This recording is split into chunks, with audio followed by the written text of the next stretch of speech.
Next question is here. Hi, Hi. my name's Charles Seven. Hi. I'm kind of blown away by this whole thing. I have to say to everybody that's organized this is, for me, this is a bit of a revelation and a phenomena. I've spent the last 5 years of my life in the law courts, in the high courts. I went after 10 very corrupt organizations, and I sued them, and in 2006 I won. Great. I can actually tell you the name of the organizations. It's a very, very long story. Sure. But my case has been buried. It's been buried because they didn't want it to be known that a black woman from actually live in West London, from nowhere land, sued 10 corporations and won. I studied law myself in order to do it. And in the process, I suffered death threats, surveillance, I bet. and a number of witnesses. I collected witness statements about what these organizations were doing from a number of people. We took it to the High Court, and we won a landmark victory. I recently saw the Zeitgeist, and I was kind of blown away by the whole fact that there are a number of people that are aware of what is going on and actually want to do something about it. I physically was put in a position where I had to act. I watched your documentary, and what comes across to me is that for a lot of people it is entertainment. Even though, obviously, as a content, a lot of people come away and it becomes a forum for debate and intelligent talk and discussing of various different groups, Illuminati, Masonic orders, common purpose in this country. There's a whole lot of the Bilderbergers or whatever. You know, it becomes a forum for those kind of discussions. But generally, what I see on a wider scale is basically like the young man in front of me just asked. People don't actually know what to do about it. Now, I have another kind of solution. I understand what you're saying, but I actually think that as somebody who's gone through, I'm a layperson. I studied law off my own back just to do this. And I've spent 5 years of my life doing it. And what I believe is that you have to also have an active role and tackle the judiciary. You have to actually go after some of these people. Sure. It's, you know, even with the 9/11, there's all this talk about all conspiracy theories about the 9/11, that it was done by the American government, etc., etc. But I don't understand, with all this evidence that is being unearthed, why there has been no cases brought up against anybody. This is so I'm very interested in what you're doing. There's a number of us in the UK that are very, very serious people. We're interested in running nights like this and joining forces with anybody here, anybody that wants to get involved, talk to us after. And we are, like you, trying to form a collective. We don't have a name, a Zeitgeist, but as long as we're coming from the same place, I think that people should... what do you think about that, tackling the judiciary? What do you personally think about that? We have to use the tools that are available to us, and what you just advocated is definitely a point. At this point in time, it's extremely relevant that we use this system to expose the corporate structure, to expose, of course, there have been cases brought against 9/11, for 9/11, but they've always been dismissed because it's been squashed so tremendously by the court system is very much owned, and that's a big part of it too, which is very problematic, especially when it comes to high government-based things. Corporate stuff you can go after, as you said, it was suppressed, which doesn't surprise me. You know, there's like a big corporate, as denoted in this film, there's a big corporate lawsuit against Chevron because they dumped about 18 times the amount of oil that the Exxon Valdez did. They did it deliberately into the rainforests of the Amazon.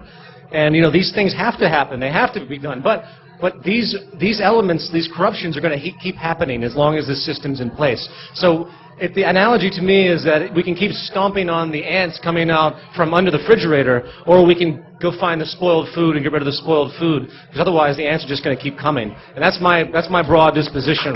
But I agree with you. I totally agree with you. But I just don't think that's the end. What was your name again? Charles. if you could stick around for the open mic, I'm sure we can discuss this more, but this is not really the time for comments. The media? Well, hold on. I'm sorry. I want a question from somebody who hasn't spoken, so Diana. Thank you.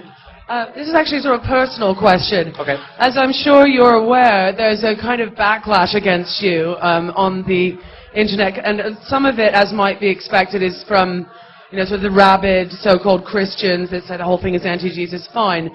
But what worries me a bit is that some of the people, it's almost, we've become so paranoid, I guess, as a culture, that people who actually believe a lot of the content of your film are also suggesting that you're part of the disinformation campaign yourself. Yes. And I'm just wondering, how that affects you personally, how you deal with the absurdity of that, and if you're worried for your own safety, or what do you think about all that? I've looked at the sources of a lot of that. People email me a lot of stuff about that. I have people like Alex Jones who have chosen to directly offend and assault me verbally and do everything he can to basically put everything I say down, which is amazing to me. And I feel that, for example, he has triggered this for more than anybody else. I've had people in the religious community try to make websites to disprove things, but I've never had a hate campaign against me. But this new idea that this is the New World Order, that this is the Illuminati, they go through the film and they say, ooh, he's got a triangle with a sun in it. It must be the fucking Illuminati. And I just think it's so incredible. And Alex Jones, I'm sure a lot of you guys have listened to him. And I have very little comment on that. I also have a similar question, actually, which I've seen a lot of people ask online, which is you making money from selling the films. I'll leave you to respond to that. Do you make money from selling the films? I sell the DVDs for $5. I put the thing online for free the day the first one came out. The second one came out. The first one was actually a free production I did in Lower Manhattan, and I had no idea that I would ever get any interest. And it's actually very illegal. I had to go back retroactively. I think the fact that I sell it for $5, which gives me about $1.50 in my pocket after shipping, and that put it on for free immediately after I had it up on the internet. I mean, immediately after I released it on the Artivist Film Festival, I put it up there. I think my altruism comes through. I spent about $120,000 on that movie, and luckily I do fairly well in my general bullshit commercial slave world in New York.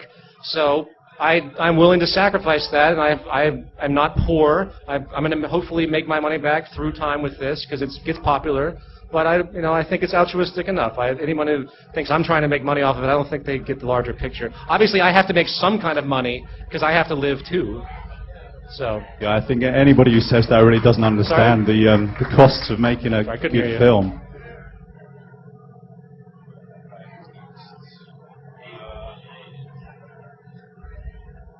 Greetings. It's quite interesting that you said that I see the paradox in this. So you're actually saying that the system is going to crash, the monetary system? Well, it is crashing. It is crashing right now. So because I've been hearing this since I was conscious, that the system is going to crash. Well. So, and then there comes a story, because when you become self-sufficient, like for example, you start transition towns or other beautiful projects, you have to have a financial backbone. I also see yourself having a financial backbone by doing this project. So in a way you're saying get out of the system, but in a way you're also saying, but it's okay to stay in the system to do something good. Well, unfortunately, no one can escape the system. Okay, but so actually you're saying like use your common sense. Yes, absolutely. I'm saying because that's important to say also to the public, not to raise like a lot of panic, get out of your job, or just keep working in the nuclear plants and everything will work out by itself. Well, no, I think that there's a certain degree of rejection that it can occur, outside of your general survival. Obviously, there is a paradox here, and I totally understand that, and I can't say that it's an easy answer, but first of all, you have to realize these base, simple things, I don't respect what I have to do in my advertising nonsense that I do in New York as a freelance editor. What? I love it, advertisement. For the good things.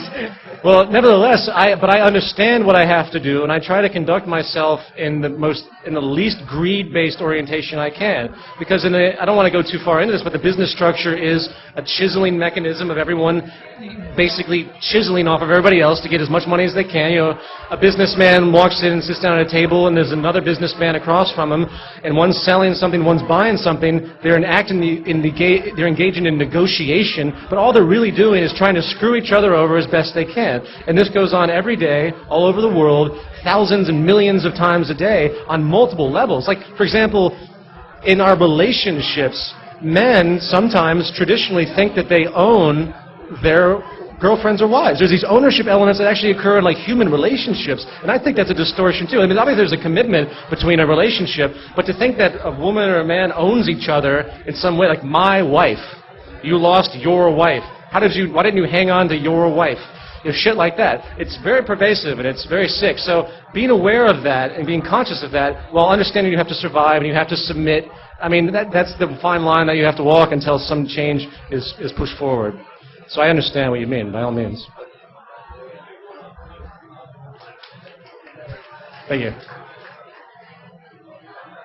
Hi, Joseph. Hi.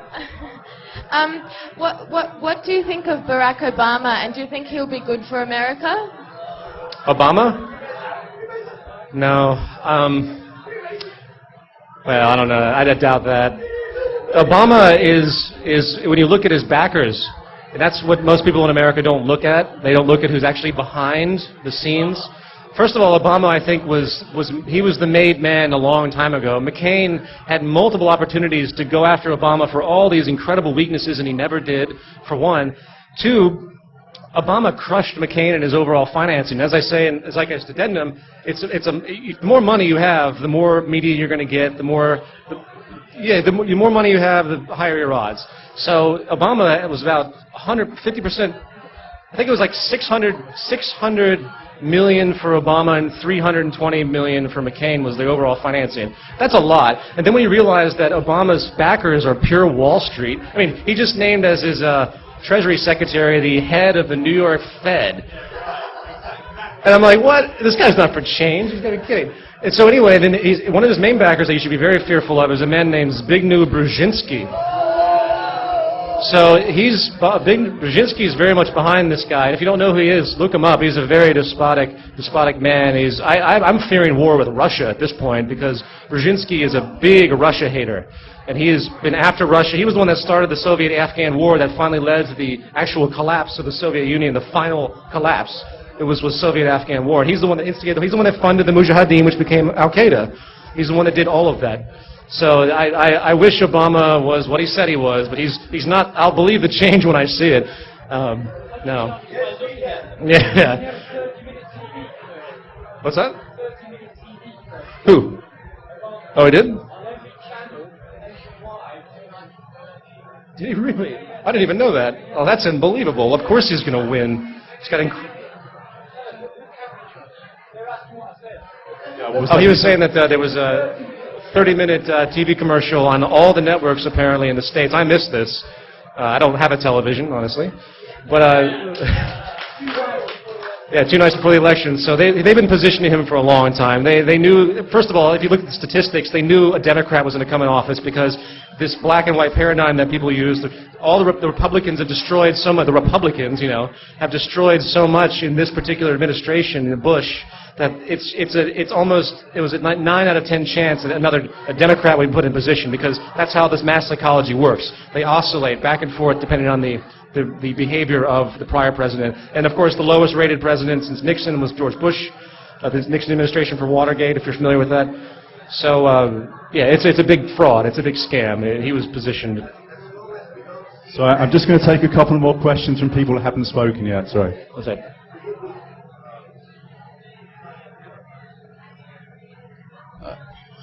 Hello. So we've got a stall round the corner here called Simpol, and I agree with you. The starting point of any discussion should be that everyone and everything is interconnected, and only from there, can we come to some kind of agreement. Sure. But what I see that what you're expanding the Venus project and also solving, changing the way, going to an era where we don't use money and there are no laws. I think that the Simple campaign would help that, because I see it as a transition period, which is it's a form of open source global politics and a campaign to drive all governments to cooperate with each other. So it's under that maxim that everyone and everything is interconnected, and I can't be free unless you're free. Right. And it's a non-hierarchical method to achieve that. And I could see that it would complement the Zeitgeist Addendum film. I think that's a very interesting idea. So it's by people around the world sign up to it and put forward policy content to be implemented globally by countries implementing these policies simultaneously, so no one suffers an economic competitive disadvantage by moving first. Right. So and so by joining it, you put yourself on equal footing with other people around the world, and therefore it breaks down barriers of stupid ideas like, oh, we're different, or I can't think of any stupid ideas at the moment. But so yeah, I'd like to invite you to my stall afterwards and have a chat with you about that. And I've got a book I've written. Okay, all right, sure. I think that's in theory what you're saying is fantastic. How it would actually play out, given in the existing political structure and the monetary system, I'd be interested to consider that. We expound monetary reform is one of the policies put forward by our supporters, where we say that money should be issued into the system interest-free by social institutions, rather than by private banking institutions that have a privilege of issuing the money into the system. There's many corrective measures that can be made in the current monetary structure to help things, but I think in transition that should happen, and I totally agree, but we can't get lost in that because we have to move forward, but I totally agree with your ideas. I think you very eloquently described the enormous flaws in the financial system in America, in the world, the way we think, materialism and so on. You applied a very exact and a very elegant science to it. In the last part of your film with the Venus Project, it's a science, but I'm not sure it's that exact a science. I don't think that the answers that we're looking for can necessarily be described on a stage by you right now or by anybody else.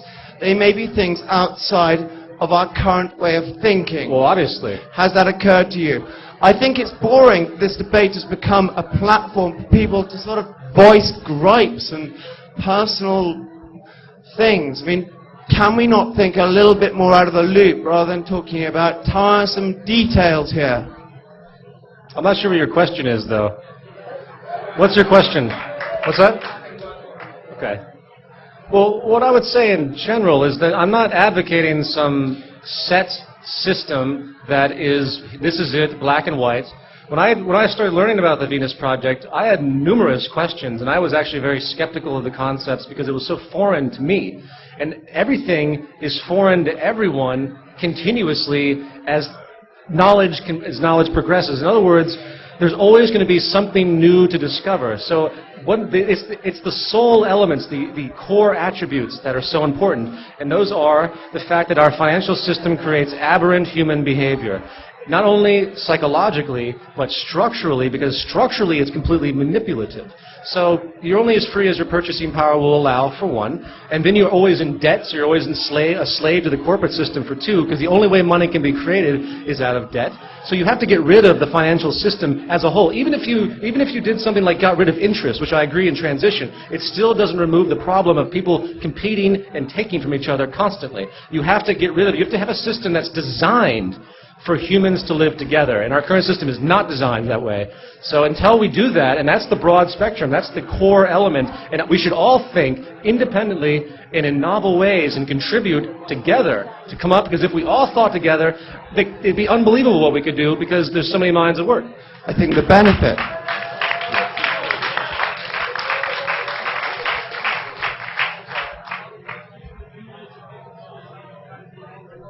At this moment, you can see a lot of information that he's done in his books.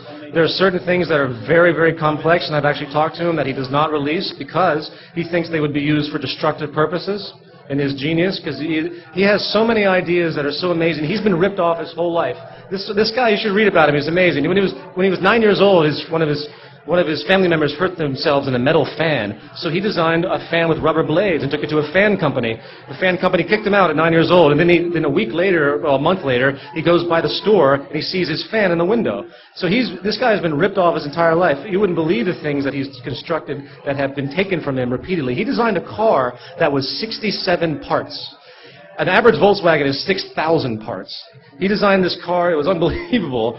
I don't want to go into all this, but it's not open source because he doesn't want people to abuse his ideas, because he knows the system as it is. He knows that there are certain things. He has ideas about reducing pollution, how to get rid of things regarding nuclear pollution. He has some incredible ideas. And in time...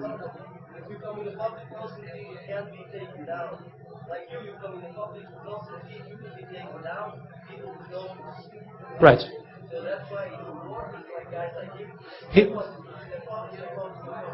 The thing is, all of his ideas technologically are supplemental to his perspective on the social system. So they're not as relevant. I mean, he has tremendous ideas of efficiency and how to produce so many different things, and there are all sorts of other scientists that do as well, but they're out of line with the structure. Everyone tries to make money. For example, ET3, which is the organization that has the maglev train that goes 4,000 miles an hour, that virtually exists. The reason they're trying to sell it, of course, they don't want to just do it. I mean, obviously, with something that efficient, though, you would never need to sell it. It uses 0.1% of the amount of energy that a plane uses, and goes that fast. So, with that type of efficiency, there's no wheels, nothing can wear out, very little maintenance. You could have all the tube stations in London going at lightning speed, and you just build a tube so no one can jump on the trash. There's all sorts of things. You just put your mind to it, you can think of. So anyway, it's the social design that's the most important. And that's what I'm advocating more than anything else. And through time, if things progress, his ideas for all of these elements, which are very much out there, broadly speaking, it's just a matter of getting scientific minds to move forward with the specific direction. These things will come forward in more of an open source manner. But in the end, open source is definitely the way to go. Just going to take the last two questions, and then we're going to move into an open mic. One second, I'm sorry. Yes, of course. Buckminster Fuller is very similar. Right. Oh, sure. Oh, sure. Well, Jacques has been traveling and doing that as well. He just has not been given the acclaim and the recognition. You can find YouTube videos of him on television from the 1970s. Sorry, go ahead. Hello, hi. I've seen both your movies, documentaries rather, I'd call them. I downloaded them for free online. I have two questions. One, my first question is, what would be the result if the world finally stopped using the dollar, the US dollar, as a general means for trade? And secondly, is a personal question. I'd like to know, what's your discipline? What did you study? Okay, the first question is, what would be the result of the dollar? Well, basically, the dollar as the reserve currency has kept America in its hegemonic position for a long time, ever since the 1970s, when Saudi Arabia decided to use the dollar as its petrodollar. And that's been, I think what would happen if the dollar was removed as the world currency, they would just replace it with something else. It would definitely have a strong effect on America, because America has gotten away with so much because every other country needs the dollar to buy oil. So if you want oil in your small country, you have to either take a loan from the World Bank to get the dollar, or you have to go through, which is usually the case, or you have to go and buy the dollar through conversion, which isn't just as easy as converting. They actually have to buy the dollar. So they'd actually buy bonds, for example, in order to get the dollar, in order to get oil. So if that stops, then it just means further demise for the United States, which is well needed in many ways. But that's basically the ramifications of that. And as far as my discipline, I am a musician, and I studied percussion for many years. That was my training, and then I moved into music because I couldn't make a living wanted as a percussionist, as a musician, as a composer. So I got into the commercial industry in New York, and that was very unrewarding. So I continued my own work. And then I made these two films as an altruistic expression, all my music and stuff. So it's very artistic for me. in multiple ways, not only as a political expression or a humanist expression, but is more so as a general artistic expression, which is why I do so much with effect and things like that. So, thanks.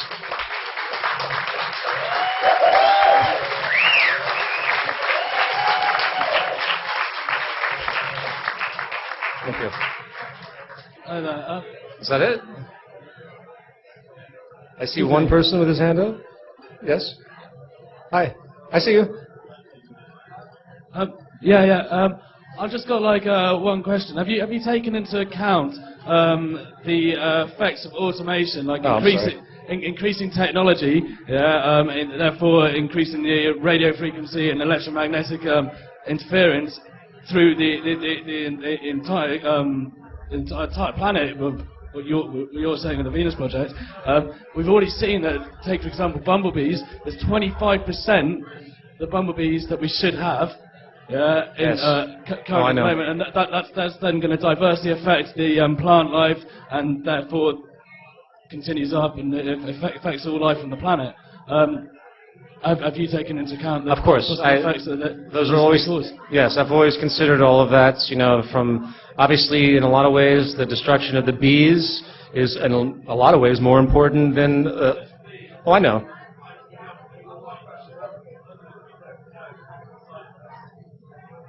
Right. Well, there's so much environmental destruction. There's so much destruction on so many levels.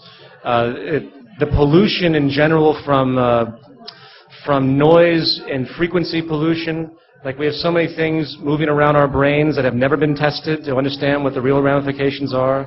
And then, of course, there's so many attributes to it. And the fundamental point is that you can attribute the great majority of these issues to the monetary system because it's coming out of a corporation that wants to cut corners, doesn't do thorough testing, that wants products out for money, or they pollute. Monsanto, companies like this, they use all sorts of crazy stuff and they destroy the environment. And it's so vast how bad things really are on so many levels. And I really think the monetary system and the profit system is to blame more than anything else. So, that's it. I think in your film you essentially said that any solution that would be possible to solve things like electromagnetic pollution wouldn't be solved unless there was some profit to be made from it. So potentially there are ways to solve that, like those orgone generator type things, or possibly. I mean, there might be loads of technology out there to deal with electromagnetic pollution and we just don't know about because we can't make money from them. I completely agree.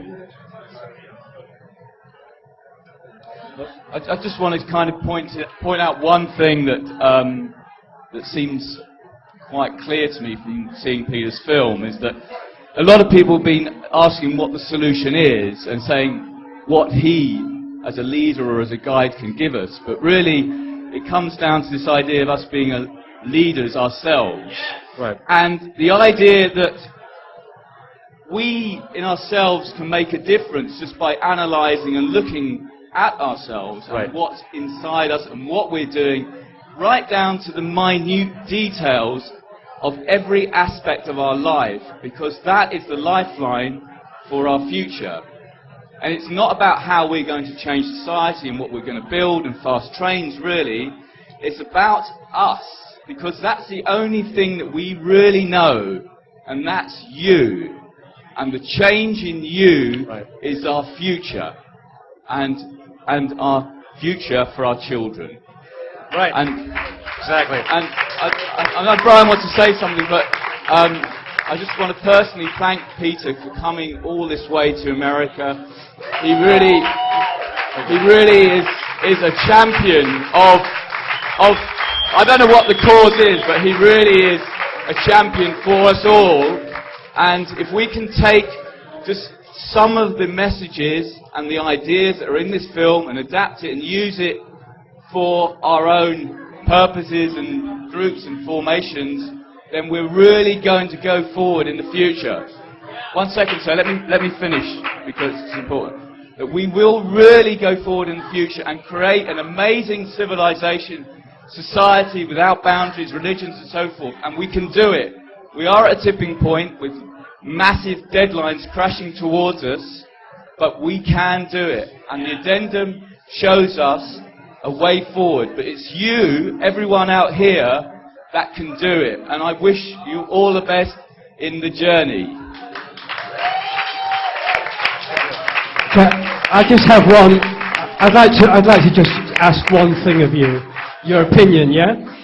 Because it was stimulated by what you said about Barack Obama being selected, right? And maybe that's true, maybe it's not true. I was a great supporter of Barack Obama, the whole campaign. And the reason why is because as an animal, I could smell an animal that I felt was in good shape, was healthy, right? And the vehicle of our society needs a driver at this time. There has to be a driver, right? I'd rather have a driver there. I mean, I could smell George Bush the moment I saw him. I knew he was bad news. I could smell Barack Obama and I say he's good news. And he can't do our work for us. He's a lens through which we can focus our action. But what I'm concerned about, if we tear down the good people, I don't want to see society crash in a way where there's marauders in the streets and women being raped and kids starving and all the terrible things that happen when a society breaks down. Yes, I'm glad it's breaking down, but I don't want it to break down in a totally chaotic way. And I think it's really important that we support the leaders that come forward, that stand in the light, that we don't tear them down. So I completely agree. Thank you. I completely agree. I don't want to see blood running in the streets or anything like that as well. I do believe that the breakdown is a natural culmination that people need to understand and that people need to use in their awareness and their waking up of what's actually happening. I think that instability creates change, and this instability is going to have very strong ramifications. I got to tell you, I don't think Barack is going to help much of anything. What he's going to do is going to continue to bail out the larger establishments. I think he'll be a little bit nicer. He's going to look a little bit cleaner. He's going to be better. I think it's very awesome in a poetic sense that there's a non-white person in the White House. That's great. But as far as the actual relevance of what his backing is, of what he is, and of what I think is going to happen over the course of his administration, of what I think Barack will actually do, and again, I hope I'm surprised. I think you're going to see a lot more of the same. It's just going to be a little bit more tame. They're not going to start invading places for a while. They're not going to do anything. They're going to try their best to get a hold of the destabilization that's occurring. But there's only so much they can do. The system is out of his hands. There's really nothing he can do except renovate the system from top to bottom, which he is not going to do. I mean, this collapse is of its own accord.